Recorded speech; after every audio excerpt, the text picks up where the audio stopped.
불과 몇 년 전만 해도 대한민국은 사계절을 충분히 감상할 수 있는 나라로서 다른 나라들과 차별화된 장점으로 소개되곤 했었습니다. 여러분, 요즘은 어떠신가요? 제가 느끼는 요즘은 봄 그리고 가을을 체감하기도 전에 지나가서 긴 여름과 겨울만 남아있는 것 같습니다. 이렇게 길어진 여름 탓에 어딜 가도 에어컨을 찾게 되지만 모두가 이런 냉방기구를 당연하게 사용할 수는 없습니다. 폭염 취약계층, 혹시 들어보셨나요? 조금은 생소한 단어일 수 있지만 우리는 이처럼 빠르게 바뀌는 환경 속에서 소외받는 계층들을 알아볼 필요가 있습니다. 본격적인 이야기에 앞서 폭염에 의한 피해를 살펴볼까요? 폭염이 있으리라고 생각되지 않는 캐나다와 북극권도 이제는 폭염을 피할 수 없는 지역이 되어버렸습니다. 벌써 많은 사상자가 발생하여 폭염을 재난으로 선포하였죠. 각 나라의 수치로만 보자면 폭염의 피해는 매우 심각한 수준이지만 이에 비해 심각성이 덜 알려져 있어서 영국에서는 폭염은 침묵의 살인자라고 언론에서 지칭하기도 했었죠. 대한민국도 역시 피해가 적지 않은 상황입니다. 전라남도는 지난해 폭염으로 인해 치료를 받은 환자가 100명을 넘어섰고 가축 폐사는 18,000마리에 해당하죠. 최근 장마가 시작된다고 하지만 빗방울은 기온을 낮추기는커녕 많은 농작물 피해와 폭염 일수 장기화로 이어지기 때문에 기상청은 올 여름 심각한 폭염을 예상하고 있는 상태입니다. 폭염은 오존을 생성하기도 하는데요. 위의 그림은 기상청에서 발표한 한국기후평가 보고서에 나와 있는 이산화질소와 오존의 농도 분포입니다. 특히 수도권에서 오존 농도가 높다는 것을 알 수 있습니다. 그래프는 90년도부터 16년도까지 여름철 최고 오존 농도 변화 추이를 나타낸 것인데요. 아마 20년의 데이터는 더욱 증가했음을 예측할 수 있고 이는 한반도가 폭염에 갈수록 취약해질 수밖에 없다는 것을 알 수 있습니다. 특히 기록적인 폭염이었던 18년에는 온열 질환 사망자가 48명이었던 가운데 15명이 집에서 사망하기도 했었죠. 보통 반지하, 옥탑방, 고시원과 같은 장소에서 거주하고 있었으며 좁은 주거 공간과 냉방시설의 부재가 피해의 주 원인이 되었습니다. 이와 비슷하게 저소득층을 생각해 볼 수 있습니다. 서울에서 매년 6월에서 8월에는 폭염으로 인한 사망 위험이 저소득층이 18%가량 높다는 연구 결과가 발표된 바 있습니다. 배달 라이더, 우체국 배달원, 검침원 등 야외 노동자들도 폭염에 피해갈 수 없습니다. 야외에서 활동하는 만큼 어쩌면 기후변화에 가장 크게 영향받는 집단이라고 할 수 있겠네요. 중대재해처벌법이 국회에서 많은 논의를 거치면서 곧 시행을 앞두고 있는 만큼 야외 노동자들도 외부 환경으로부터 보호받는 조항도 신설되었으면 하는 개인적인 바람이 있습니다.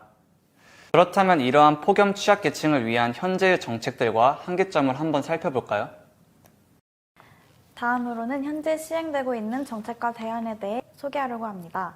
먼저 폭염 취약계층을 위한 대안들 중 대표적으로 무더위 쉼터를 이야기할 수 있을 것 같은데요. 무더위 쉼터는 말 그대로 무더운 여름, 폭염에 취약하신 분들이 더위를 피할 수 있도록 마련된 공간입니다.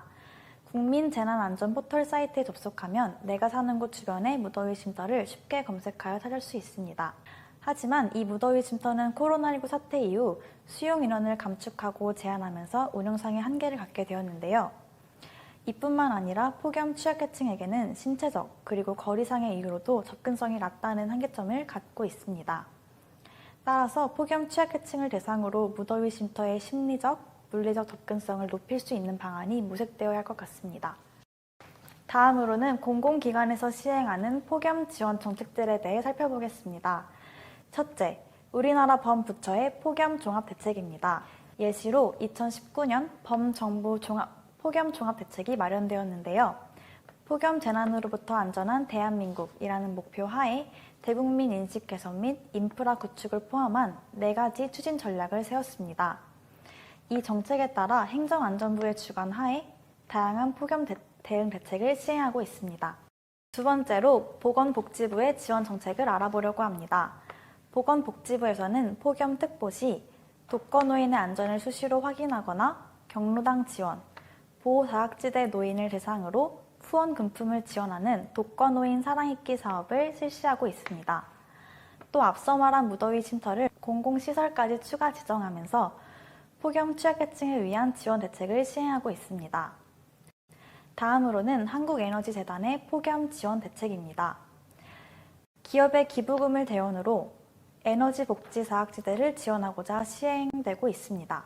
최근에는 한국가스공사와 함께 전국 10개 지역 쪽방촌에 여름과 폭염을 대비할 수 있는 기능성 의류, 제빙기, 냉동고 등의 각종 물품들을 지원하고 건물 지붕의 쿨루프를 시공하여 복사열로 인한 고통을 감축하고자 하였습니다. 또한 각종 지자체에서는 폭염을 대비하기 위해 각 분야별로 지원 대책을 시행하고 있는데요.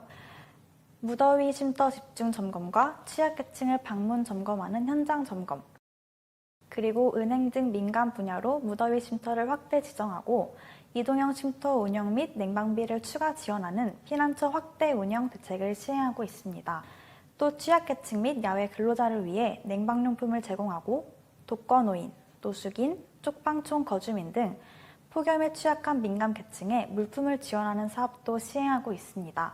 이외에도 논밭이나 야외 작업장 등 폭염 취약 지역의 방송을 강화하고 자체 안전문자 발송, 담당 공무원과 담당자를 교육하는 등 정보 공유 강화를 위해서도 힘쓰고 있습니다.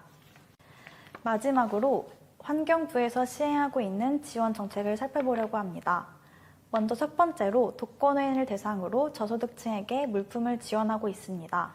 쿨매트, 부채 등의 폭염 대비 물품 제공 및 행동요령 안내, 그리고 직접 방문을 통한 건강영양 실태조사를 통해 그들의 안전을 관리하고 있습니다.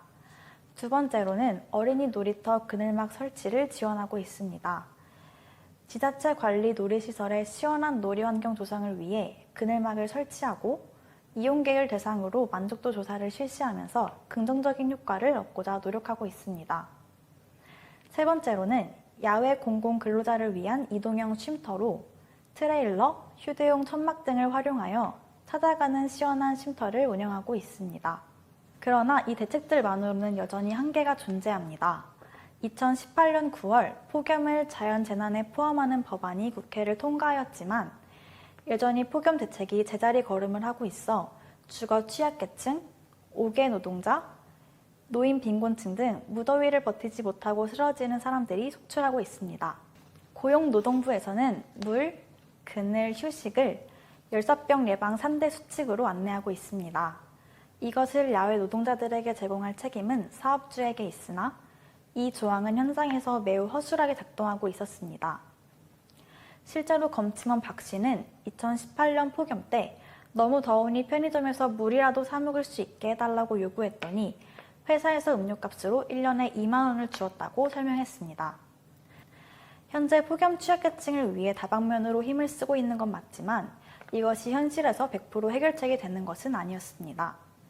폭염 대응을 위한 각종 방안이 마련되어 있더라도 이것이 실제 현장에서 제대로 시행되고 있지 않다면 폭염 취약계층의 어려움은 해결되기 어렵습니다. 따라서 폭염 취약계층을 보호하기 위해 많은 시민들의 지속적인 관심과 행동이 필요한 상황입니다. 지금부터라도 내 주변에 폭염 취약계층이 있는지, 내가 도울 수 있는 일은 없는지 한번 살펴보면 좋을 것 같습니다. 감사합니다.